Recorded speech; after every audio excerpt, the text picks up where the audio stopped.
Welcome to this lesson on estimation. Hopefully you managed to download the worksheet and have a go at these starter questions. We will, as always, start by going through the solutions. This question here is asking us to simplify x to the power 5 times by x to the power 6. If you tuned into the Indice 1 lesson, we discussed the rules in which we can answer this question. So this question here states that we have the same base times together, and the law tells us that we can simply add these two indices together. So what we'd have here is the base stays the same as x, and the powers will be 5 plus 6, which is 11. So the answer to this one is simply x to the power 11.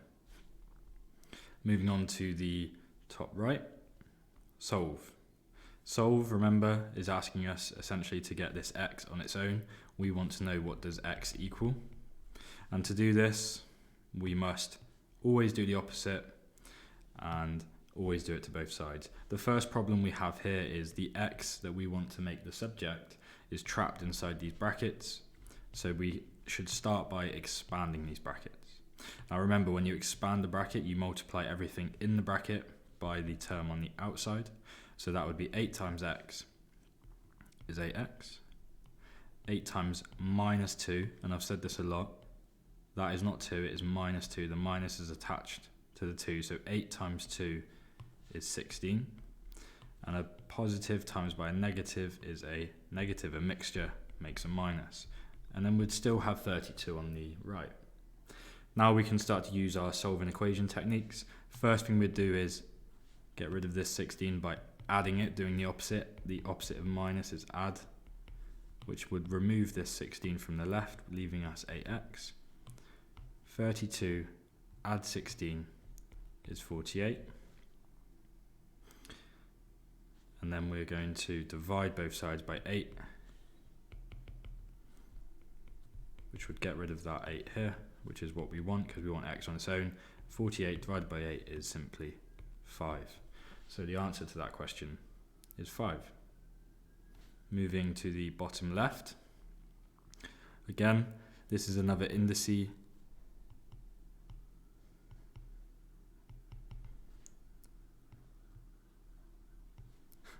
Indices question. So if you looked at the previous lesson, we looked at examples exactly like this. We're going to take this case by case. We're going to divide the whole numbers. 50 divided by 10 is 5. Then we're going to focus on the a's. So we've got a and a to the minus 2. So remember, when there is no power, we can write the power is 1. And that is a good technique that we can do to help us answer this. When we divide bases that are the same, they are both a. When we divide them, the rule is we take away. So you have to be careful here. We've got 1 minus minus 2. 1 minus minus 2 means plus 2, so it would be 3. So you would have a to the power 3. And again, focusing on the b's, they are the same base.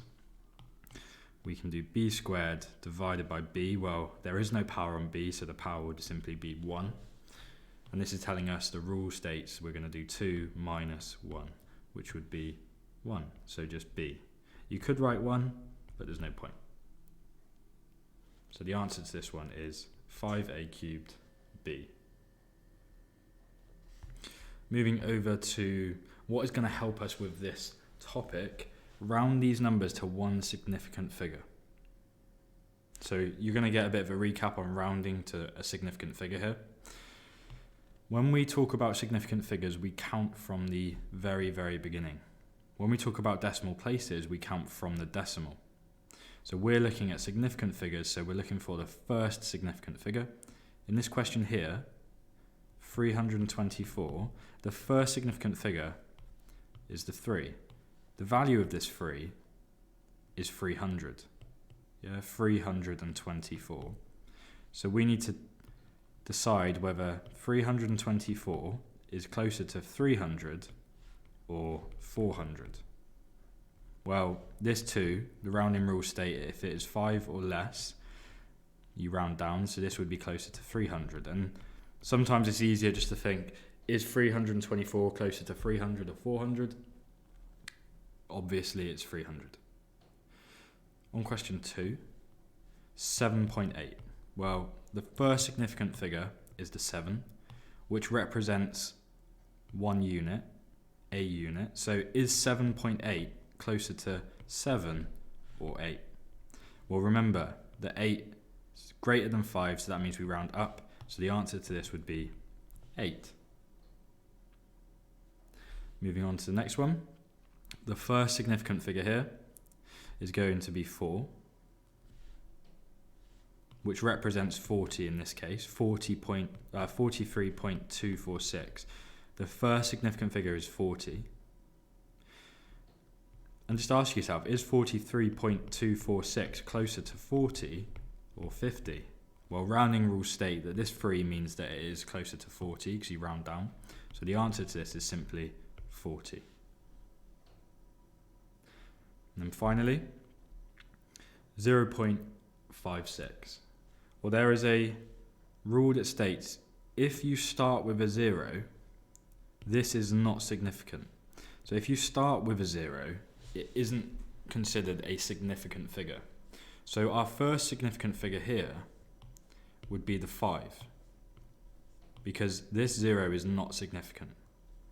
Where this differs, if I had this 5.603, this is significant, this 6 is significant, and this 0 is significant. So it isn't that all zeros are not significant, it is the fact that this 0 is our starting number, so it can't be significant. However, this 0 is coming after whole numbers, so it is significant. So something that you just got to be a little bit careful with. Well, if my first significant figure is this 5, to the right of the 5 is a 6, which means we round up. So this rounded to one significant figure would be 0.6, because this 5 would round up to a 6. Because 0.56 is closer to 0.6, not 0.5. So hopefully you managed to get those. Students always find these tricky. So today is going to be using this a lot. So we're going to get lots of practice on it. So this takes us into estimation. Estimation is a topic that comes up a lot in GCSE papers. So if you're lower down in the year group, so if you're year 8, year 7, year 9, getting good at this now and knowing how to do these questions is going to be very useful for the future. If you are in year 10 doing GCSE or year 11, you definitely need to know how to do this because it comes up a lot as easy marks. So, key word to spot in questions is estimate. When do you know to use the techniques we're going to discuss today? It's if you see the word estimate. And we'll look at this with worded examples later. What does estimate, what does estimation mean? It means that you need to round values to one significant figure. Okay, so what we just went over in the starter, those questions there, you have to be able to do that in order to be able to do this estimation. So you're going to see a lot of practice on that. And then the second important thing, or the third important thing in this list, would be using BIDMAS. Remember, BIDMAS means brackets, indices, division, multiplication, addition, and subtraction. So BIDMAS is just something we use to help us know which order do we do things in. When there's a lot of stuff going on, we need to know which order do we do it in. So this takes us on to example 1. And you're about to see all of the techniques just discussed. Estimate 36.4 times by 83 divided by 12.3. Well, the first thing that you need to realize is, okay, they've said the word estimate, which means I need to round to one significant figure. I need to round everything to the easiest number possible, the first significant figure. So what would that look like? Well, just think to yourself, I need to make all of this as easy as possible. Students go wrong where they don't realise estimate means you need to round and make these values easy. And they start trying to do these calculations with the exact numbers here, which would get you no marks, because they're really testing you here is, do you know that estimate means round these, and can you round? So if you try to do this question without rounding, you're not going to get any marks. So taking this case by case, we're going to round 36.4 to the first significant figure. Well, the first significant figure is the 3, which is a 30. And is 36 closer to 30 or 40?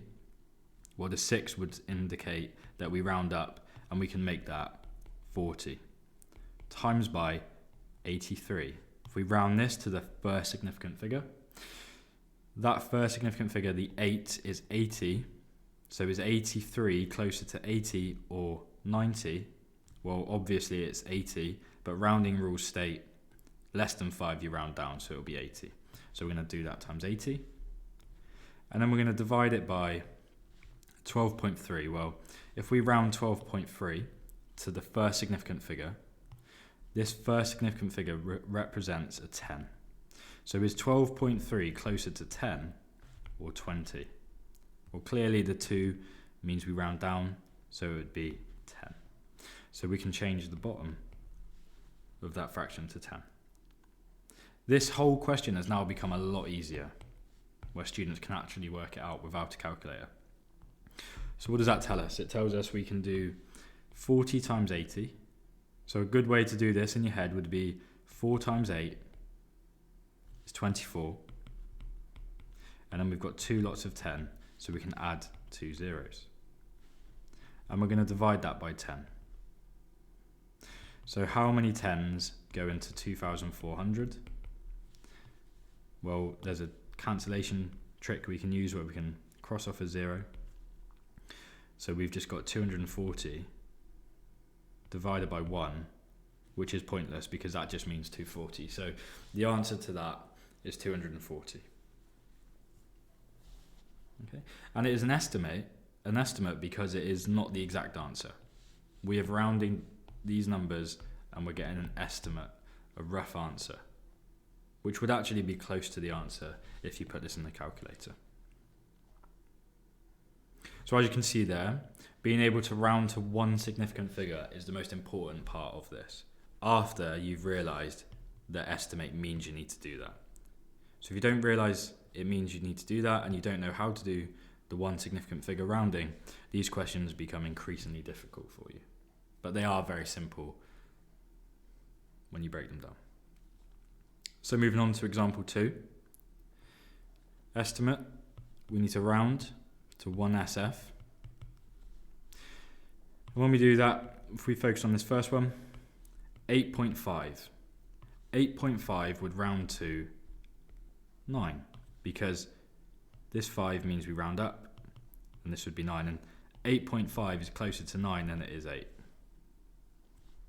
Plus 19. The first significant figure of 19 is 1, which represents a 10. Is 19 closer to 10 or 20? Well, that's obvious. And the 9 means that we need to round up anyway, given our rounding rules, so that would be 20 divided by 1.6. Well, if we round 1.6 to one significant figure, 1.6 is closer to 2 than it is 1 because that is a unit. So we would change 1.6 to 2. And if you get confused by it, just think, need to make these numbers as easy as possible. And generally, that logic alone would have you rounding it correctly. Now we could work out the top. 9 plus 20 is 29. Divided by 2. Well, we can all half 29. You could use a bus stop and do 29 inside and 2 on the outside. How many times does 2 go into 2? Once. How many times does 2 go into 9? 4 times whole. And then you've got to add some placeholder zeros to carry on. How many were left over? 2 goes into 9 4 times, which would be 8, with 1 left over. And then 2's into 10 go 5. A lot of you probably would just do that in your head, but the answer is 14.5. And that is our estimate answer. So the type of questions you'll start to progress onto and see nearer the GCSE style exam questions are worded questions.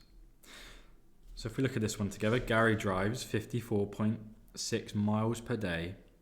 Work out an estimate for the number of how far he drives in 1 week. Well, the key here, and this is what most students miss, the word estimate. That is the key. We know that means we need to round to one significant figure. So we can turn all of our numbers into a rounded value that makes our life easier. So let's focus on each of our values. 54.6 miles, well, 50 is the first significant figure. 54.6 is closer to 50 than it is 60, or the 4 makes us round down to 50. So we can change this to 50. And this is per day. And we want to know how far he would travel in a week. Well, a week is 7 days. We can't do anything with 7 days because it already is at one significant figure. Okay, it's a unit, there's nothing we can use to round it. We wouldn't want to round this down to 0 nor 10, so we're just going to leave it at 7. So if he is driving 50 miles per day and he's going for 7 days, all we need to do to find out his total distance is, so his total distance, which is what they want, will be 50 miles times by the 7 days.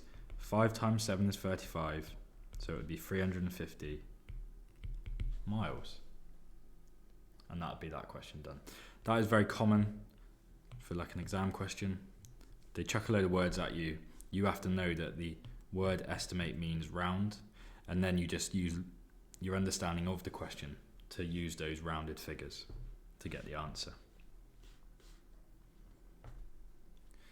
So here we've got the final example we'll be looking at today, where a lot more wordy, a lot more involved, more similar to what an exam question would look like. So if we read through it, and then we'll talk about how we're going to approach it and show you how I would do it. So it says, Sarah wants to paint her wall and the wall has a window. So we can see here in a diagram they've given us, we've got a wall with a window in it. This clearly must be the window. And she wants to paint it. So just looking at it, the purple bit must be what she needs to paint. Each tin of paint, and that, you might need to add a P there because I don't think it is in your worksheet. Each tin of paint covers 0.5 meters squared. So that means for every tin that she buys, it will cover 0.5 meters squared of a wall. And it will cost £5.43. So we need to paint this wall using paint that covers 0.5 meters squared and costs £5.43. So what did the questions ask us? Part A says, work out an estimate. Now, straight away you should be thinking, I know what that means. And this is what most students miss and forget. Estimate means I need to round all of my numbers to one significant figure, aka make it easy. So work out an estimate for how much it will cost Sarah to paint the wall.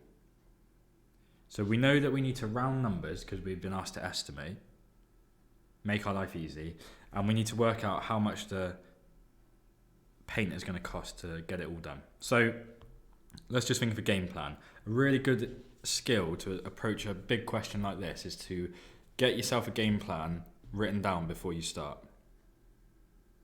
Okay, much like in English, where you would, if you're going to write an essay, you would put a essay plan down, you'd sort of map it out before you started writing. Very useful with big questions in maths. Think of a game plan, write it down, and then refer back to it as you're doing the question. So if we need to paint this wall, what do we need to know? Well, our game plan, and we can write down a game plan, always recommend it. the game plan, if we need to paint the wall, what's the first thing we need to know? We need to know the area of the wall. Okay? So that's the first thing we need to work out. What is the area of the wall that we need to paint? Once you know the area, what would be the next thing we'd need to know? Well, we'd need to know how much paint. How many tins of paint we need. Would be a really good piece of information to get. And then if you know how many tins of paint you need, how are we going to work out the cost? Well, we could just times it together. So from there, we can work out the cost. And what we're going to do is go through each of these steps to answer this question. The area of the wall. Well, if we look at the wall, it's a bit of a complicated question in the sense that the wall's got a window in it. However, what's a good logical way to get the area of the purple bit? Well, we should, and it's always the same for these types of questions, we should work out the entire wall, which I've highlighted there, and then take away the window. Because if I take away the window from the whole wall, the whole rectangle, I would be left with the purple bit. So our game plan to work out the area of the wall is this. We're going to find the area of the whole wall minus the area of the window. Okay, so that is our first job. But before we do that, we read a keyword estimate. Estimate means we need to go through this question and make sure we've rounded all of our numbers to one significant figure. So let's focus on each of the numbers. 2.3. What would that be rounded to? Well, 2.3 is closer to 2 than it is 3, and by rounding rules, this 2 would round down. 4.5. Remember, if it is 5 or more, you round up. And 4.5 is closer to 5 than it is 4. So we're going to round this to 5 meters. 1.2. Well, that's nice and easy. 1.2 is closer to 1 meter than it is 2 meters. And then finally, 2.1 is closer to 2 meters. Yeah, it rounds to 2 for one significant figure. So we've dealt with the measurements of the wall. Let's read through the question again and just make sure there's any other figures that can or cannot be changed. 0.5 meters squared. Well, we can't, when we've seen an example like this, we can't really change that. That's just going to have to stay as 0.5 because this 0 is not significant. This 5 is. And there's nothing after the 5 that can indicate whether we need to round this 5 at all. So we're going to leave that as 0.5. And to be fair, 0.5 is quite an easy value to work with. However, the cost is £5.43. We can definitely round 5.43. Okay, £5.43. The first significant figure is the 5.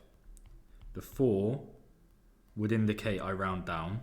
And if you think about it logically, 5.43 is closer to 5 than it is 6. So this would round to £5. Okay, so let's go through. Now we've rounded, that's the key. We can now use our game plan and work out this question. So let's get the area of the big wall first. That's the first bit we need to do. The area of the whole wall. Well, remember, it's a rectangle. The area of a rectangle is base times height. So we could say the base of this is 5. When we use the rounded versions, and the height of it is 2. So we could write in our workings the area of the whole wall equals base times height, and the base is 5, and the height is 2.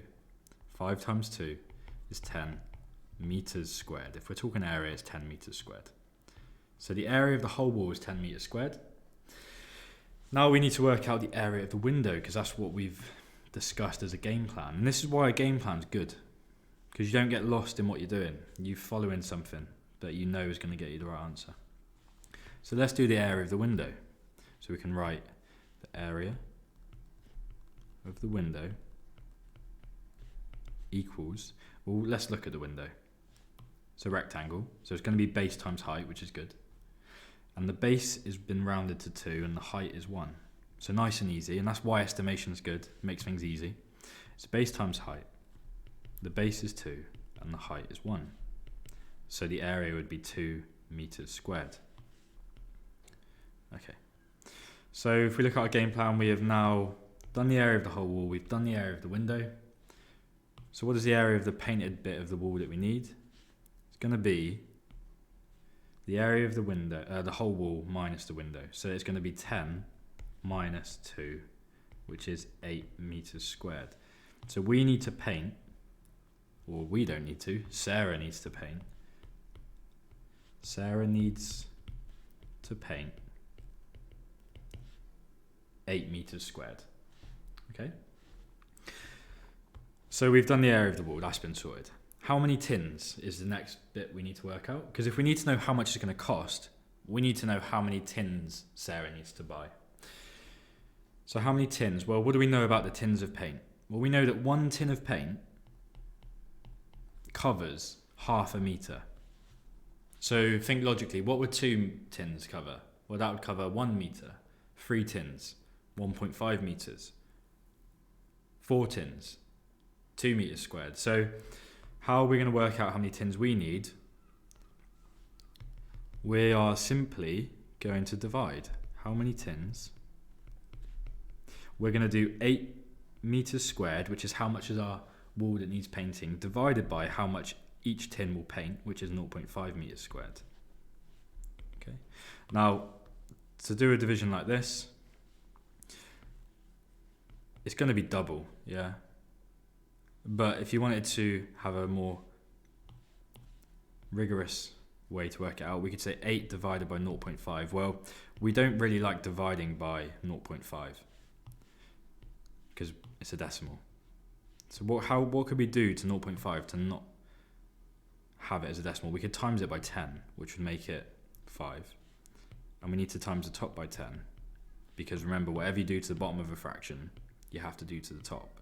So 8 times 10 would be 80. So we're essentially doing 80 divided by 5, which again would be 16. Okay, so either way, you should get 16 for this. Yeah. Because if we only got 8 tins, it would only cover half of what we need. It would only cover 4. So we're going to have to double it. So it would be 8 tins. We're going to need 8 tins. 16 tins, sorry. We're going to need 16 tins. So if we need 16 tins, we're nearly there now. We know how many tins we need. How much is it going to cost? Well, what do we know? We know that a tin costs a £5. We've rounded it to a £5 because we're estimating. Well, if 1 tin costs a £5, how many would 16 cost? So we could say the total cost is equal to 16 tins times by a £5 each. Well, what is 16 times 5? It's going to be 80.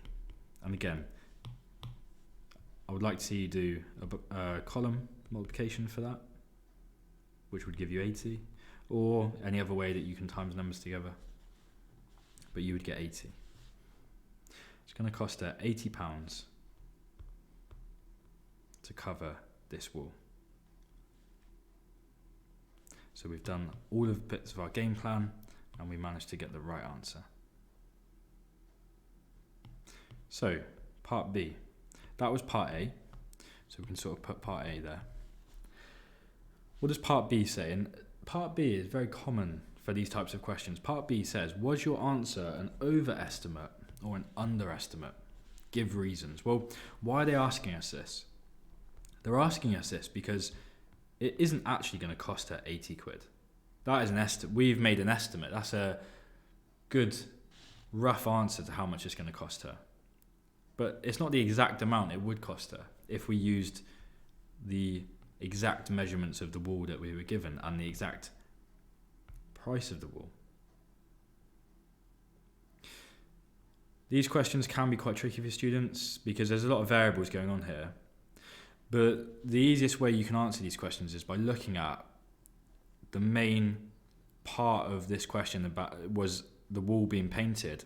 So what did we do to the wall? we rounded the wall up. As you can see, look, 4.5 went to 5. So by rounding the wall up, we've actually worked out a bigger area of the wall than we actually need to paint. So what we can say here is, because we've made the wall bigger by rounding it up, we did round this down, but we rounded this up by more. We can say that it is an overestimate. Okay, we can say that B is an overestimate. That is one word. Since the wall measurements were rounded up. AKA, we found a bigger area of the wall than we needed to, which means we're working out the cost for a bigger wall. Okay, so quite a long involved questions. All the different elements of that questions are quite basic, but it requires you to know loads of little pieces of information, more importantly, how to estimate a question. So what I've put in the description box for you and at the end of this worksheet is follow-up questions. So the examples that I've gone through, you can now practice, and they do progress into worded questions. And I'll put the solutions in the description box as well. So have a go at those. Thank you for tuning in. Hopefully you learned something, and I will see you in the next one.